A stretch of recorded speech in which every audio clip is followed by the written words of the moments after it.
reason why is because I've been watching so much of these reports and articles, journalists, experts, and even really common Joe people like, I mean, what I would consider myself and maybe you if you're watching, just kind of the common folk. And the more I hear, it's like the more questions I have. I don't know if that makes sense to y'all, but it does to me. And, you know, I feel like, you know, we're weeks out of this Charlie Kirk thing, and we still don't have a lot of information. And a lot of people will say, oh, well, you can't get into all of that because of the case. And really my response to that, and I'm not claiming to know more than anybody else, y'all. I think a lot of us can look at what we've been told, not only in his case, but guys, like for decades now, and say that things just don't add up. Like, even in my lifetime, things that we've heard that have been brought to the public. So like, for one example I'll give y'all is, I was actually in Tennessee when this happened, when the Tennessee shooting went down, right? So we were initially given just a little slice of the pie, and we were told that more was going to come out, we would know more, that a thorough investigation had to be done, and more was going to come out, right? And like, I feel like you're the common Joe like I am, and I'm not real smart, but common sense can kind of be like, okay, well, you told us that, but then you never followed up with that. Like, we still don't know anything about the Tennessee shooting except for what we were told right in the beginning, right? Okay, same thing goes with Butler, Pennsylvania, right? Like, this is not anything new. I'm going to bring up some JFK stuff in just a minute. So, like, this is nothing new, right? Like, when President Trump, there was an attempted assassination, like, right there on his life, right? Like, somebody was behind that. We were told just a little bit. The supposedly attempted assassin was killed. It should have been cut and dry right there. Like, there really is not a case to present in court, right? So all of the things that were found out should have been told to us, like, right then. Like, where's the transparency in that? And yet, I know y'all feel like I still do. You have this nerdy little guy, and I don't mean that offensively, but you have this nerdy little guy that looks like he's sat in front of a TV and gamed his entire life. I can probably shoot better than the dude. If any of y'all have watched my videos for a long time, you know that I can still carry. And Colby and I, and even some of our older children, practice. So, but I'm not trying to say that demeaning. I'm just trying to like make a point. So here's this little skinny nerdy guy who outsmarts the most supposedly intelligent security team in the world.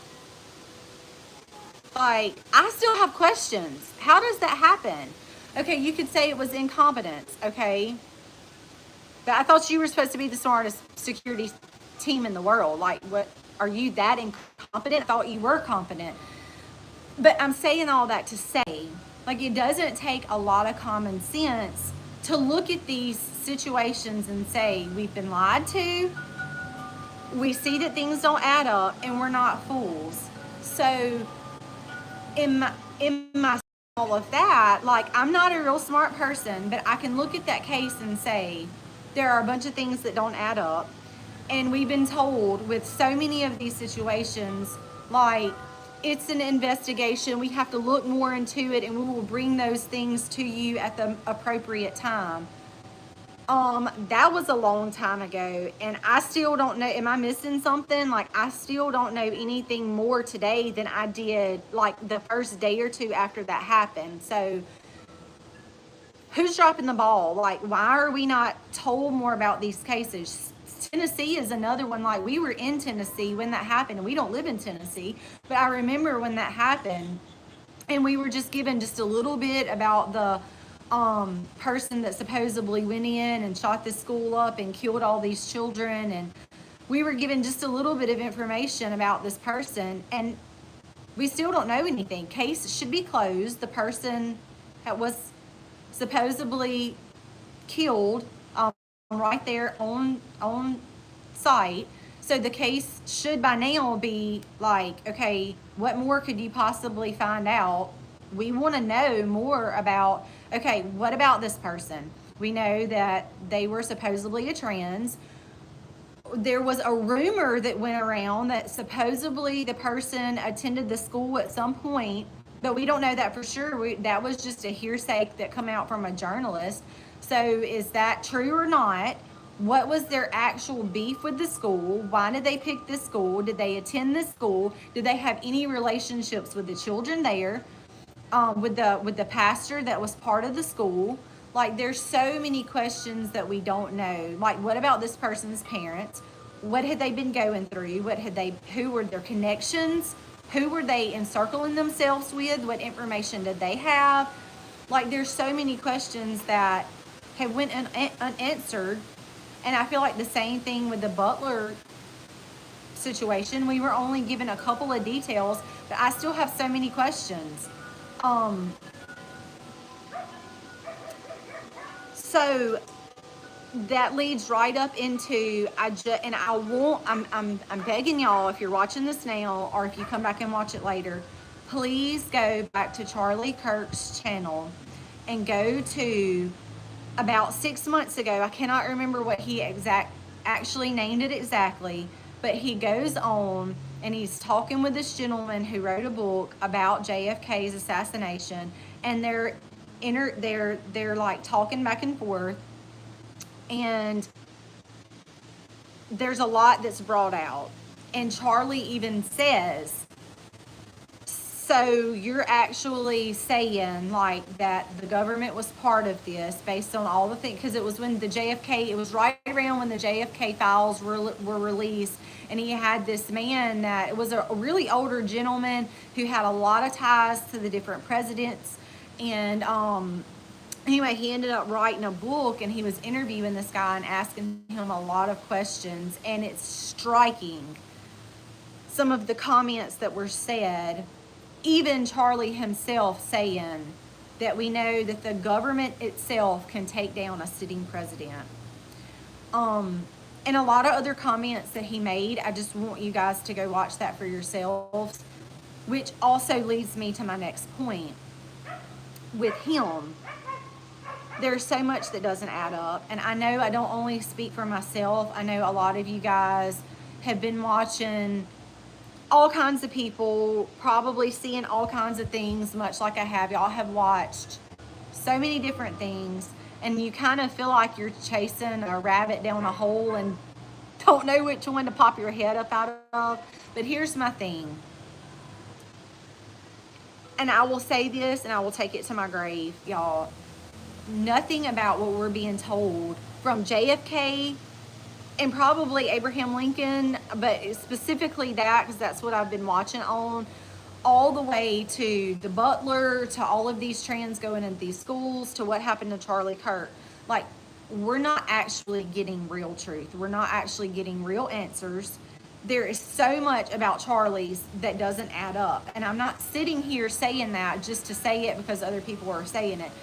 There are a lot of points that, since y'all, I told y'all that I unfortunately went to X and saw the video because I was so shocked that actually happened, and everybody was saying it's on X, he was shot, Charlie Kirk has been shot, and I was shocked. I did not know. I knew of Charlie. I had watched a lot of his debates, probably not as much as I should. I wasn't real active on his podcast. I don't get to sit around and listen to a lot of people all the time, but I have tried to make that priority for me in the past couple of weeks, that while I'm out picking peppers, like yesterday I was out picking peppers, I was making hot sauce while I was doing all those things that I can't really watch, but just to sit the phone down beside me and listen. So I've been listening to all these different things. I wasn't really familiar with him, but I had watched him do clips of wonderful debates. And I feel like, honestly, for me, the reason why this feels so personal for me and a lot of you guys is because Charlie was so genuine and true in his talking, and I think a lot of us, like, we caught that, we got that. He was very humble in his approach, even when he disagreed with someone. He always brilliant. He was so unbelievably brilliant, and if y'all watched any of his stuff, like, it blows my socks off how much he could retain. So to say he was a brilliant was a total understatement. But then to also say that he did, when he talked with people, he presented facts. He did it brilliantly. He also did it genuinely. He did it humble. He was very compassionate and patient, y'all, with these people that were mean to him. Like, people dropping curse words, people calling him names. Like, he was so patient with them and asked them, why do you think this way? What motivates you, or what are your reasons? It wasn't just, let me cram you with my thoughts. There were so many times, y'all, he put the microphone down and just listened. He put the microphone down and just listened to what they had to say, and then he would ask them questions to let them explain. And he was very good at that, but yet he never compromised the truth, which is where, for me, really was that attaching point to say, I really like this guy, I really like what he stands for, I really like what he's saying, but most importantly, I really like the way he handles things. So I feel like a lot of y'all saw that in Charlie as well. And not only that, so my honest opinion of, I feel like we were robbed of potentially the greatest president in all of our history. I do believe that Charlie would have one day been president, and I do believe that he would have potentially been the best president in history. So I feel like that, and just who he was as a person. So when I first found out, and like I said, I went to X and was watching that from the get-go, all of the things, y'all. I remember the very first man. Now, his name has come out. I don't remember his name. I told y'all I'm not real smart. I'm definitely not like Charlie. I can't recall this stuff. Like, I've heard his name multiple times, but I can't remember. I'm going to give y'all a description of who he was and what happened, and you'll immediately know who I was talking about. So this heavier set, kind of old man, was in the crowd right when Charlie went down. He started screaming, I did it, I did it, I did it. Of course, he got arrested, supposedly got arrested, and went to the hospital at some point in time, because from what I have seen, that there is journalists coming out to say that he was taken for care because of the roughness he dealt with when he was being arrested. So while he was there, he was very open to the doctors and nurses about he was being paid. He was paid to do that. So I want to go back from the very beginning. So when I first laid my eyes on that dude, I said, there is no way. I know without a shadow of a doubt that guy did not shoot a gun and shoot Charlie. Like, it does not take rocket scientists to figure this out. He didn't do it. Well, of course, later we find out that he didn't do it. Well, now they're saying that this guy has been arrested on child porn, right? So here is the question to me behind that. So he gets to the hospital and he's telling them that he has been paid to do it. So he's opening his mouth already. He's starting to make people ask questions right off the cusp, right? So after that, then he gets put in a situation where he can't talk. So now he's got these other charges against him where he's being held, right, out of the public's view. So why? So he can't run his mouth. He can't cause any more suspicion or let anybody ask questions. So right when my eyes first went to the whole situation and scenario, I knew something was wrong with the decoy. I knew something was wrong with that right off. I'm hoping that more will come out of that, why he is being held so that he can't speak on these extra charges? Is there something more to that? Is it because they're trying to keep him shut up? Who is they? I don't know. I'm just telling you my line of thinking from the common Joe, okay? I saw him. I knew immediately that that guy did not pull the trigger of any kind of gun, much less hit Charlie the way that that bullet hit him. So he goes to the hospital, starts telling the people that he's admitted to getting paid to do that. So he was staging that. And then he has extra charges against him so he can be held back to not talk. I'm just asking questions. And then also, then I want to know who paid him. If now I think he's a lunatic, but if he is saying I was paid to do that and he has said those comments, I feel like somebody needs to look into that more. Who was he in contact with? Who was he texting? Who was he calling? Who did he have meetings with? And who was supposed to pay him? That's what I want to know. I feel like that's pretty valid questions. And then my next point, I have a couple of notes sitting here beside me because I don't want to forget anything. But as a common Joe looking on to this situation, because I'm not an expert, but guys, we're not stupid either. The guy that was asking Charlie the question, now I'm not going to try to word it verbatim, but does anybody else think that that's a little suspicious that he was asking about transgender shootings? Am I the only one that finds that just a little weird, that he was literally asking those questions and that was what was brought up the instant that the trigger was pulled? Does that not like make anybody else go, whoa, I think that was probably more, like that just couldn't have been coincidental? Who is this guy? Who has he been talking with? Like, let's where's some background information on him. Like, who is this dude? Who has he been talking to? I want to know his connections. Like, there are a lot of questions. That was not just coincidental, y'all. There's no way, not in 1 in a million chances, just like this heavyset man who couldn't even breathe walking across the parking lot could have got that shot into Charlie. There's no way. There's no way. So just raising some questions here. Has anybody, I saw him come out with a little statement saying he didn't condone the violence and, you know, all the little blah, blah, blah that he was saying. But who is his connections? Who has he been talking to? Did somebody, let's look at his bank account statements. Was he indeed also paid like the man in the crowd was paid to be there?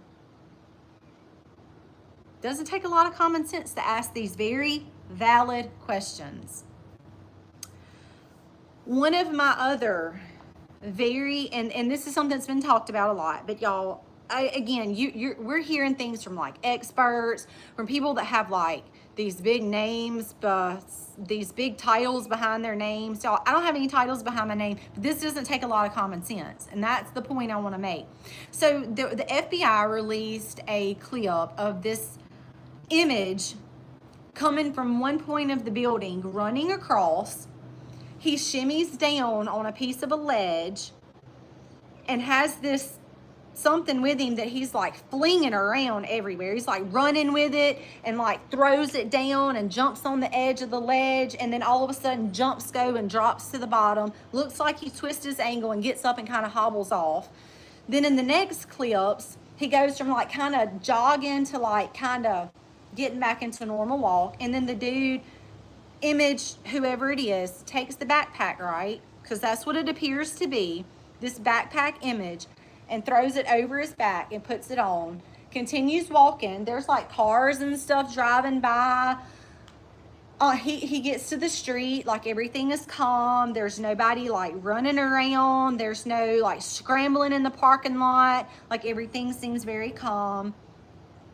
So I have a couple of things that just for myself, I noticed right off the bat. The dude's got a backpack. How did he get a gun that big in his backpack? So that prompted me to want to learn more, right? So I'm not a gun expert, but I've been listening to some, and apparently it takes one of the sharpest and fastest military men with the gun, supposedly the style gun that this shooter had, at least 5 minutes to disassemble it, okay?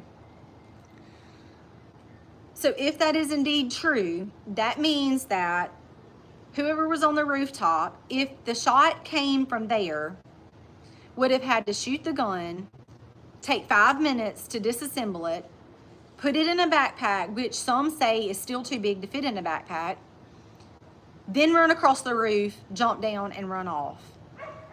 And then once it's found, it's put back together and neatly wrapped up in a towel.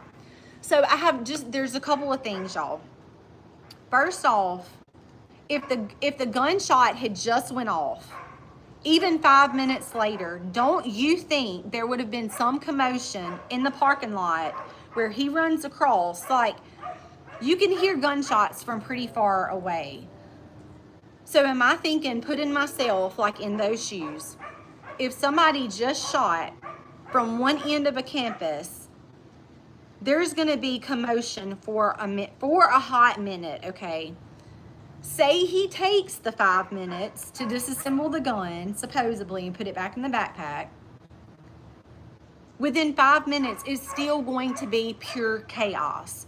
So he runs across the roof, jumps down, is walking across the parking lot that's on the apparently on the other side of one of the buildings he ran across. Why is there no commotion? Like, why is there no chaos? Everything seems calm. The people seem calm. People are like driving in the parking lot very calm.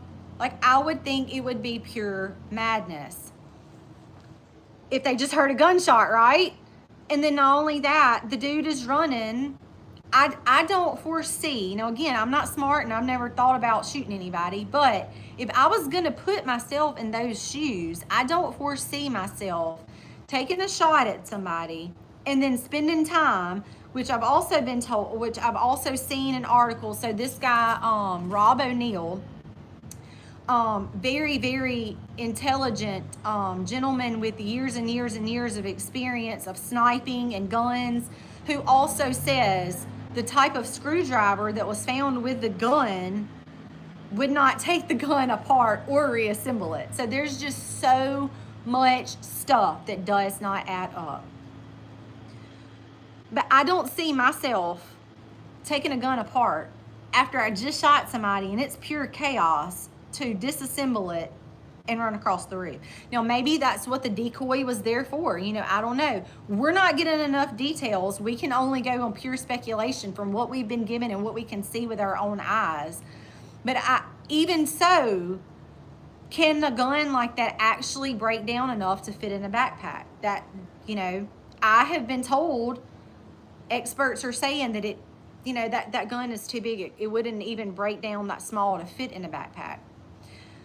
So there's lots of speculation, lots of questions, lots of things that don't add up. So then I want to go on to because that to me blew my mind, y'all. I was like, the dude does not have a gun. Like, the person that we just saw running across the roof, jumped down, where's the gun? And if he throws it in the woods or the bushes, here's my next question. Y'all, again, I ain't smart and I ain't trying to plan on killing anybody, but listen. It doesn't take a lot of common sense to understand, if I had a murder weapon, why would you drop it on why would you not try to discard that somewhere else? Like, take it back to grandpa's house, right? You have 33 hours, 30 something plus hours that you have to get rid of your evidence, right? Like, to put up Nova. Y'all, I'm so sorry. Can y'all still hear me? I have people calling me and kids that keep running up in the middle of my live. And my nerves are already on edge. I'm going to be honest with y'all. I told y'all today I have been very I ain't feeling it. It doesn't sit right with me, and I'm not happy about it. Can y'all still hear me? Okay, perfect. So going on to say,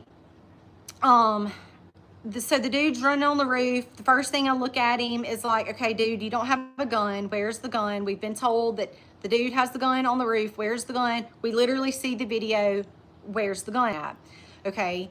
Then it neatly, or we hear, but it gets taken apart and then put back together, which again does not make sense to me. Also, who takes the time and leaves it in the location? Like, that's where I was going before I got interrupted a couple of times. Again, I'm not real smart, but I would think that if I just committed a crime, the last thing I would want to do with my DNA and fingerprints and everything else, leave it at the crime scene? Seriously? Like, you know, as soon as that went down that they were going to lock the place down and scout it. And if you had this thought, well, I'll just come back and get it later. Again, that proves you're stupid, because they're going to lock the place down. You're not just going to be able to mosey on and like, I'm going to go back and get the gun. No, you're not. If you're smart, you would know that they're just going to lock the place down and you're not going to be able to step foot back on the campus, right?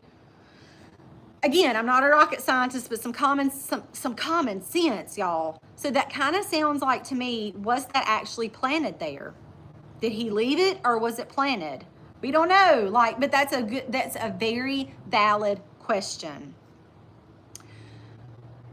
And who takes the time to wrap it in a towel? Like, really? Wrapped in a towel? You found the murder weapon wrapped in a towel. Who does that? You're fleeing from a crime scene and you take the time to put it back together and wrap it in a towel. Like, just doesn't make sense to me, y'all. Also, his locations. So we're being told, well, he was here, but maybe he was here. Again, common sense. Y'all, these phones are so smart. They hear us. They know where we're at. They ping every thought that comes out of our mouth. They know what we say, what we listen to, what we like, where we're at.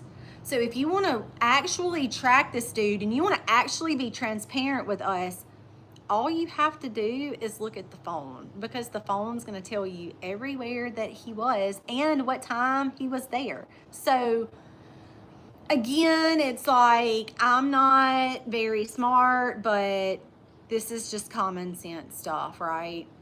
So if you want to say, oh, well, we can't give away because we don't want to blow the case, it's like, well, you gave us the text messages. You sent the videos out. You sent the images out. You told us about the gun and what the bullet. So why are you giving us a little bit of information that makes the story fit, but you won't be all the way transparent and honest with us and tell us everything? Just doesn't add up to me. And it doesn't sit right with me either that we're being lied to. And it doesn't take a rocket scientist to figure that out. And also, what about Tyler's family? So we're told, and the boyfriend's family, so we're being told by these same individuals that released the images, released this information, X, Y, and Z. Also, we're being told by them what the family has said. But why hasn't the family actually come out with these people and said, yeah, what he said is true. My son did go off to college and then he lost his mind. I mean, where are they at? Why can't they stand there and say that? Why do we have to think what we're being told by them is true? I don't know. It just seems a little sketchy to me. Why can't the family be present, at least be there while they're talking, so that the family can say, yeah, or like, well, I don't. So we're being told what the family says through the grapevine. And that in itself doesn't sit right with me either.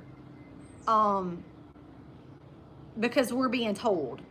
I want to hear it for myself, okay? Don't say the case, because you've released already X, Y, and Z. So what about the rest of it? We only know X, Y, and Z because it fits the story. that you're trying to play, which to me does not add up at all. We can see through it. So where's the family? That to me, I'm sure they're being told they can't talk, but at least why can they not be there? If you're going to come out and say, well, the mom says, well, why can't the family be there when you're saying that? They said that. We want them there. So we're only hearing what the family says from the same officials, right? Also, the other thing that I didn't like, and a lot of people have talked about this, if y'all have been keeping up with any of this, is the chat between the two. Now, here's what a lot of people will say. Oh, well, it sounds like the cops wrote it, or it sounds like AI wrote it, which I agree with. I don't feel like that was actual human conversation, but here is where my brain goes with that. Who confesses? Who confesses via text or writing out to a crime of that multitude? Was he literally, y'all, he wasn't that stupid. Like, reports say that the guy was like the top of his class when he graduated high school, and that he got like a free ride to college because he was smart. He got scholarships, right? So the dude wasn't stupid. So I'm not real smart, and I didn't get into college on scholarships, but I can tell you, I wouldn't have left the murder weapon at the crime scene with my fingerprints all over it. I surely wouldn't have taken the time to assemble and disassemble and then reassemble something and wrap it up in a towel. That's stupid. And I by no means would have had my phone with me so that my phone can ping everything I do. That's stupid. Like, you want to cover up your evidence, right? Not be like, he might as well have been writing it on the wall, y'all. And here's another thing. Then you write out what happened? You're signing a confession? Y'all, that ain't smart. Like, that's stupid.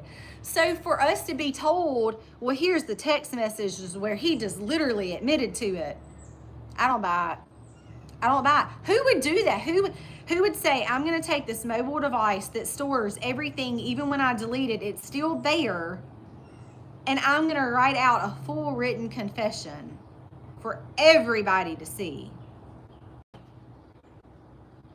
I'm sorry, I just don't buy it. So not only do I think it didn't sound right, I'm saying, who would do that? Like, if you're really a criminal that just took somebody's life to this extent, and a person of this magnitude, and you're gonna go and confess on a text message? For real?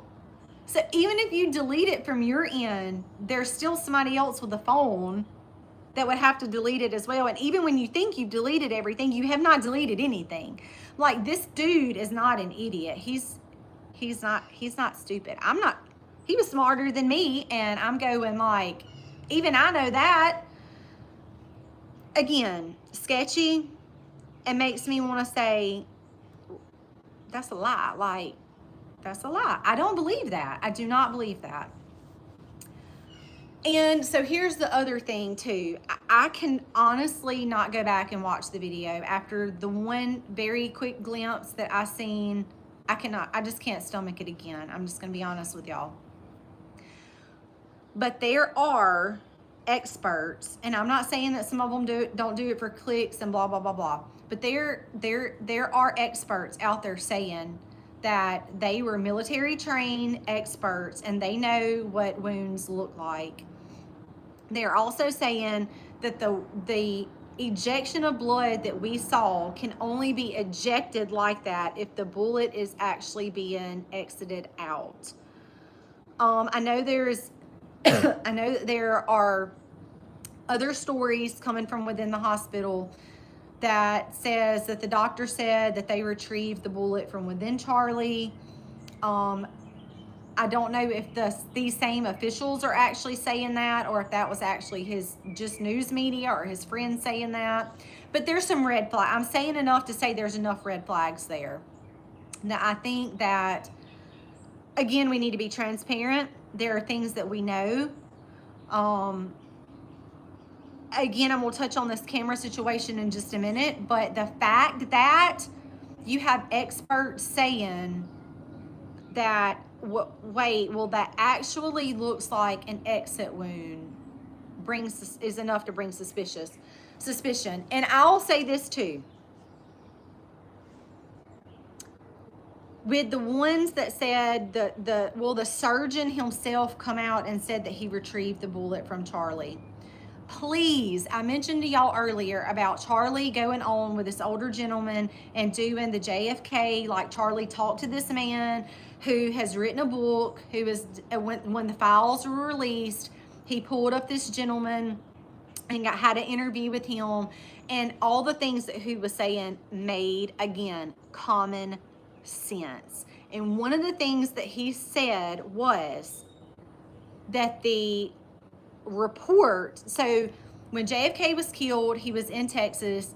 By Texas law, the autopsy should have been done there, but his body was actually snagged and taken away and performed by officials. And it has later come out that what was told, where he was shot, and blah blah blah, and all these officials that come out, right, and said where he was actually shot, is not actually the case at all. So people were being lied to by officials that were medical examiners and yada yada yada. So then that makes you say, well, do we know that this person wasn't actually told what to say? We don't know. It's a valid question, because you also have experts saying that really have nothing to gain from this. That wound does not look right to me. The shot looks like an exit wound from all of my experience in years of military and years of combat. I'm not believing that. So it's valid enough red flag to raise a question that something's not, we want to know more, okay? It's enough for a red flag. So again, who did the doctor talk to? Why is the doctor not publicly speaking out on his own behalf? Did someone actually go to him and tell him what to say? Like, these are all valid questions. Did anybody have communications with him before? And who communicated with him after? That's all valid questions, y'all. Also, the campus renovation. Well, let me back up just a little bit. So I want to talk about the camera and the camera scenario and all of that real quick too. So all of you guys have seen, all of you have seen that there was a camera, one of Turning Point's camera behind Charlie. And we saw clips where someone that was supposedly with Turning Point, that was his friend, very quickly, I mean very quickly, got to the camera and took the card out, because they said that they didn't want the card to get stolen, because people were grabbing hats and there was just people all over the place, and that they grabbed it up real quick and passed it off to somebody else. And while I do understand that, I really do,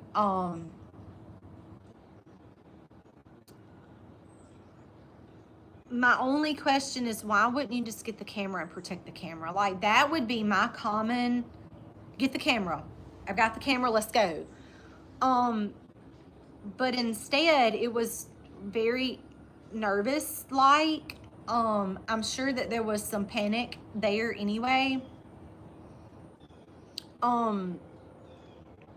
But in my thinking, if I was putting myself in that position with all of the commotion and all the chaos, is get the camera and go. Like, that's just my initial thought. But he looked real nervous. I mean, maybe he was for good reason, maybe he was for bad. I don't know. I'm just making, like, I just see, okay? I'm just seeing, and I'm a common Joe with common sense. I mean, not a lot of common sense, but I do have some common sense. And also, if we know that that was a high definition camera, we know you would be able to see an entrance wound, an exit wound, if there was one. It would answer so many questions. And I do know that some of that stuff just cannot come out until the case. But here's my problem with that. We always get told, well, we have to do the thorough investigation. We have to get all the facts. We have to gather all the information, and then we'll let y'all know. But that never actually comes. So I have a problem with hearing that. If we find something out, then why can you just not be transparent and upfront about it right then? The guy got the camera card. We don't know where it went. We don't know why he looked so nervous. We don't know why are we trying to hide that? That's what I'm trying to say. That was very suspicious. And then to top all of it off, so that should have never actually even happened to begin with. And here's why. Because the instant a crime scene goes down, it should be secured. So somebody dropped the ball somewhere in the fact that no enforcement barricaded that off and said, we're taping this off, nobody goes beyond these boundaries. Like, that should have been the very first action when they got him off of the scene, is to secure the scene. Like, again, I'm not smart, and it doesn't take a lot of common sense, and for any other homicide, that's exactly what would happen. But there was tampering with evidence, like the chair was moved, the tables were being moved around, the camera was taken. So many questions about who let that happen. Somebody dropped the ball, and that is very valid questions. Also, jumping into the crime scene and all of that. So now we see that the university is doing renovations in that location, conveniently enough. So this is changing the entire dynamics of the crime scene. And my question is, again, I'm not real smart, okay, but I do know that this is for real, and the campus won't comment on it. But here's my question. I'm not saying you have to hold up a crime scene forever, because I know you have to collect your evidence and you have to get in and get out. But my question is, I want to know, was this planned, this renovation planned before Charlie's assassination or after? So if it was planned before, then fine. That answers a lot of the questions, right? If it was not planned after, if it was not planned until after, I want to know who was behind the decisions, who made the call, and I want to follow the money. Is somebody's funding that, I'm sure, to have that kind of renovation. I want to know if it was planned after, who made the call, where's the money coming from, what are the connections to the school and the funders. Like, that's very valid questions, right? Like, that is things that people are not thinking about and talking about. And I am just a common mom that lives in South Mississippi who has been watching Charlie on and off and feel very deeply hurt by being robbed of a great guy who, honestly, you can listen to a lot of people. And I think that I'm not I don't talk very well. I don't communicate very well. Charlie did that well. But in his humbleness and in his compassion and patience with dealing with other people, it showed his true character. And I think by all of us that have watched him, whether it was prior to his assassination or like me after, y'all, I have spent every day that I'm busy doing stuff with my hands, I will go to his channel and turn on, I'll go to videos and I will click oldest. And I've gone down through all of his oldest videos and just watched video after video. Well, not watched it, but I've listened to it. Video after video and video, like every single day.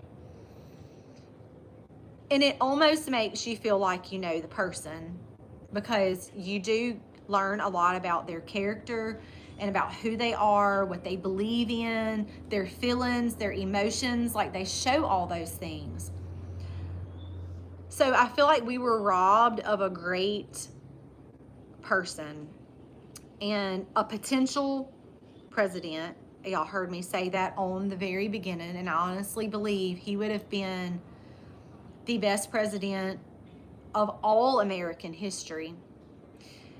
And we were robbed of that. So we all feel affected as well. And to look at him and to watch him, I know that y'all felt the same way in saying that he was an honest person and he was genuine. And for this tragedy to happen, and there's so many questions that don't make sense. Things don't add up on all the points that I mentioned. And I could easily go to the defense and say, oh, well, it's the case. Well, you've got to keep all those details within the case because the case has got to be presented. I understand that to an extent. However, what about the stuff that they've already released? So they've released things that fit the narrative. To me, again, that does not add up. It makes me actually ask more questions. But the fact that you can go on the offense and say, oh, well, we can't say anything because of the case. Well, you've already released some stuff. How would that not affect the case? Why can't we just be transparent about all of the questions that I had? And I do know that some of that stuff just can't come out, like the actual entrance wound, potential exit wound, okay? I know some of those things just can't come out. But the fact that something as simple as the gun being reassembled, wrapped in a towel conveniently enough for investigators to find with fingerprints, that just doesn't sit right with me. Like, I know everybody thinks differently, people grieve differently, but how stupid would you have to be to ditch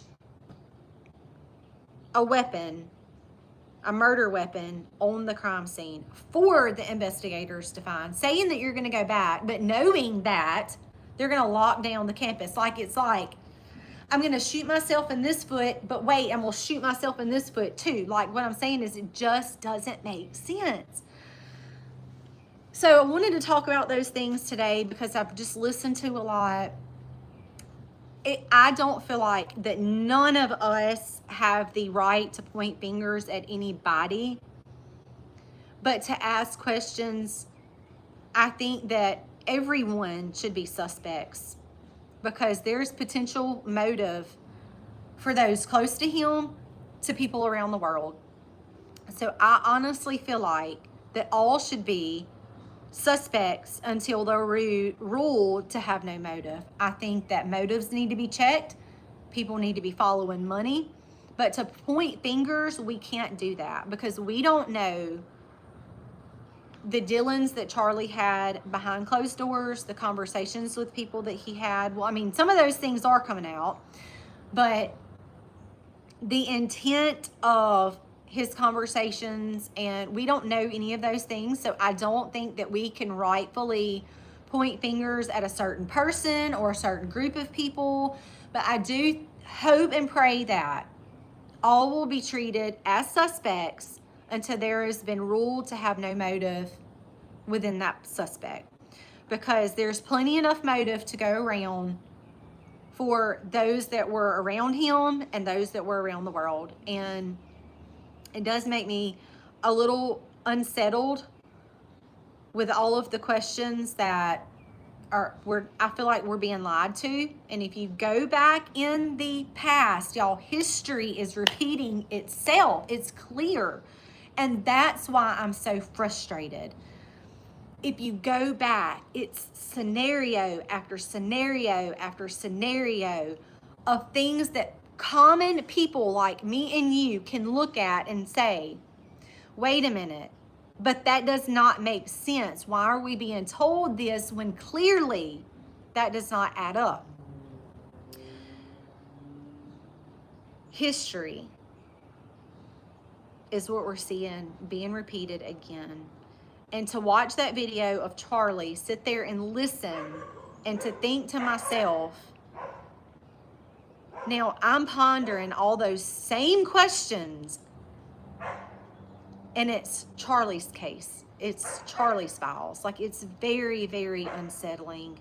And y'all please go back and watch that video. Like, he even says, evidence suggests the government will lie to you. He says it with his own mouth. I want y'all to go back and listen to that. It's about 6 months ago. It's right when the JFK files got dropped, and he has this gentleman on, and they're discussing the files. They're discussing, this man is discussing evidence that he has has proof of, and he's talking about those things and bringing up very valid questions, kind of like the ballistics thing that didn't match up. And then even the medical examiner all these years later comes out and says, no, yeah, I actually changed that because I was told to. It's very unsettling, and it doesn't sit right with me, and it shouldn't sit right with you either. And I want to end with this. There's nothing that we can do, obviously, to bring back Charlie. I want us to continue to speak well for him. But to say that you just have to let it go, I have a problem with, because somebody is responsible for his death. And forgiveness, yes, because that's what we're called to do. Justice is demanded. So justice also, yes. And if you let it go, and you don't ask the questions, and you don't say this doesn't add up, then whoever is responsible is going to get away with it. And they're not going to be held accountable. So in order for us to press forward and say justice for Charlie, well, if you want justice for Charlie, you have to ask the hard questions. And you have to say the hard things like, well, this doesn't actually add up. And you can't just let it go, because we're being lied to. We're not being told the truth. Who the they is, I don't know, but they aren't being honest, and it doesn't sit right with me. And I want justice for Charlie and for his wife and for his children, and I hope that all you do as well. And I'm going to end with that, guys. I feel burdened today by knowing that we're being lied to, and that it's not being people are not being transparent with us.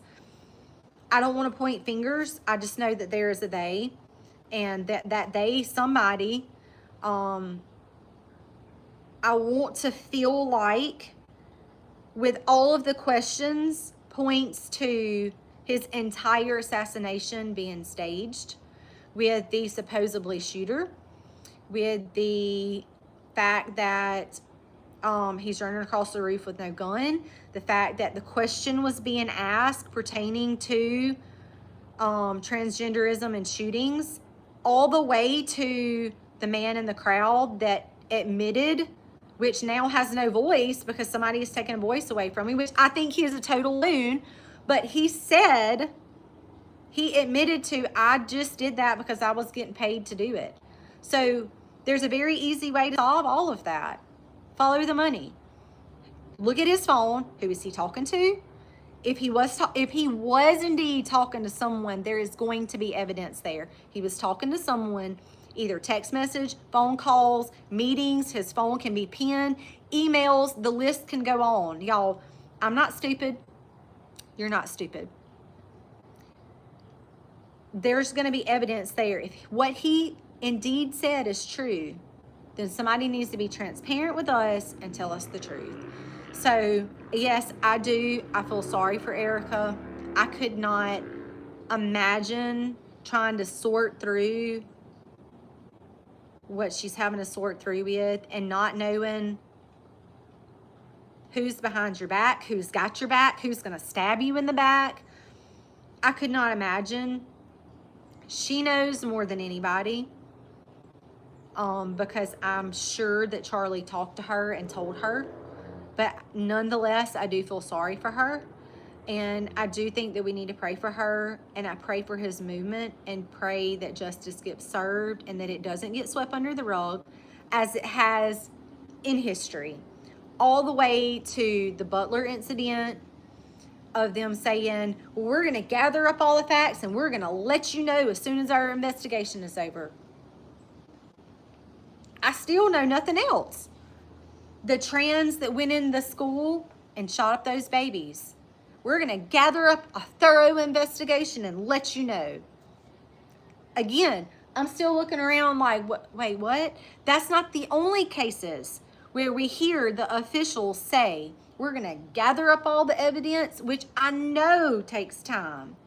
But where is the rest of the report? It initially hits the fan and somebody tries to step in and clean it up and get it all together with, we're going to let you know, but that let us know never happens. And that's why I have my feathers ruffled. That's why I have my feathers ruffled, because we're being lied to.